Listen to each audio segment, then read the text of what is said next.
अस्सलाम वालेकुम नाज़रीन, मेरा नाम अली हैदर है। आपका शुक्रगुजार हूँ कि आपने मेरी ये वीडियो देखने के लिए वक्त निकाला। आज का टॉपिक है कि अमेरिका में यूएस इलेक्शंस के दौरान कौन से ऐसे वोटर्स हैं, कौन सा ऐसा तबका, एक कम्युनिटी होती है जो कि वोट नहीं डाल सकती, जिसको वोट डालने का हक रियासत नहीं देती है, वो लोग वोट नहीं डाल सकते। ये कुछ कैटेगरीज हैं दोस्तों जो मैं आज की वीडियो में आपके सामने रखूंगा। आगे बढ़ने से पहले अगर आप चाहें तो चैनल को सब्सक्राइब करके बेल का बटन प्रेस करें ताकि आपको अपडेट्स मिलती रहें। नाज़रीन, सबसे पहले वोट डालने की इजाज़त किसको नहीं होती है? लाखों वोटर्स ऐसे होते हैं, हज़ारों नहीं, लाखों वोटर्स ऐसे होते हैं जो कि अपना हक राय दही इस्तेमाल नहीं कर सकते। उनमें सबसे पहले नाज़रीन ऐसे लोगों को खामोश शहरी कहा जाता है, साइलेंट सिटीजन्स जो है उनके लिए इस्तेलाह इस्तेमाल की जाती है। अमेरिका के ज़रिए इंतज़ाम 5 इलाके हैं दोस्तों जो कि फेडरेशन के अंडर आते हैं। ये रियासतें नहीं हैं, इनका अपना गवर्नर नहीं होता जैसे कि बाकी रियासतों में होता है। ये फेडरेटिंग यूनिट्स हैं, ये फेडरेशन के अंडर आते हैं, वाशिंगटन डीसी के अंडर आते हैं दोस्तों। इनमें वेस्ट इंडीज़ है, बहरुल काहिल के खित्तों में वाक़े इन इलाकों में यूएस वर्जिन आइलैंड्स हैं, इनमें पोर्टो रिको है, इनमें अमेरिकन समोआ है, इनमें गुआम है और फिर इसके साथ साथ शिमाली मारियाना आइलैंड्स जो हैं इनके इलाके शामिल हैं। कुल मिला के दोस्तों इनकी जो तादाद बनती है वो 30 से 35 लाख बनती है।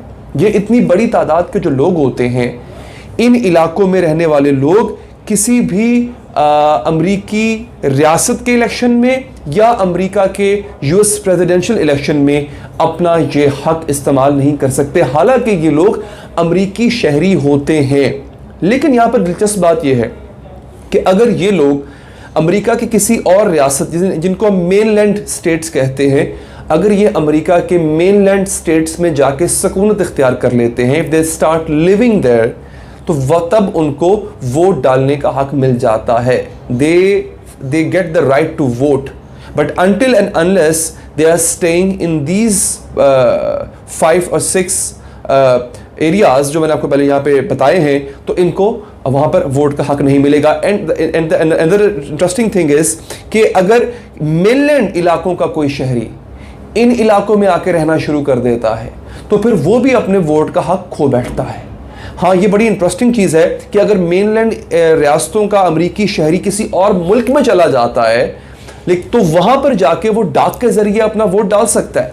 मगर अगर वो इन रियासतों में आ जाता है रहने के लिए, इन इलाकों में आ जाता है रहने के लिए, तो उसको वोट का हक अपना दस्तबरदारी इख्तियार करना पड़ती है। He can't vote any more. ये बड़ी इंपॉर्टेंट चीज़ है नाज़रीन। अब इस हवाले से सदर निक्सन ने 1970 में काफ़ी कोशिश की थी कि उनको उनका हक मिल जाए, इन इलाकों को उनका हक मिल जाए, मगर कानून साजी ना हो सकी। पोर्टो रिको के लोग अभी भी कोशिश कर रहे हैं कि उनको कानूनी हक मिल जाए। उसके बाद नाज़रीन सेकंड कैटेगरी कौन सी है? सेकंड कैटेगरी उन लोगों की होती है जो जराइम के मुर्तकिब अफराद हैं, ऐसे लोग जिनसे जुर्म सरजद हो चुका है और वो संगीन जुराइम के मुर्तकिब अफराद हैं। नाज़रीन, अक्सर रियासतों में मना है, संगीन जुराइम के मुर्तकब अफराद अगर वो कैद में हैं तो वो अपना वोट नहीं डाल सकते।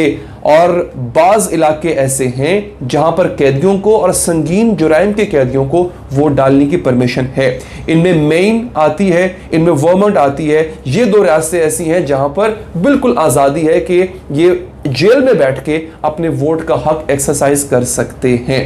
अब कुछ रियासतें ऐसी हैं जो तकरीबन 11 रियासतें बनती हैं। नाज़रीन, यहाँ पर जो है वो ममानियत है, मगर कंडीशन के साथ ममानियत है। उनमें इस तरह से ममानियत है कि आप अगर ज़मानत आपको मिल जाती है या आप पैरोल पे जाते हैं तो उस दौरान अगर इलेक्शंस हो रहे हैं तो तब आप अपने वोट का हक इस्तेमाल कर सकते हैं। हाँ, अगर आप कैद में हैं, जेल में हैं, तब आप वोट नहीं दे सकते। मगर अगर आपकी ज़मानत हुई है या आप पैरोल पर हैं तो तब आप अपना हक इस्तेमाल कर सकते हैं। ये तकरीबन 16 रियासतें बनती हैं वाशिंगटन डीसी को मिलाकर, जहां पर ऐसा है।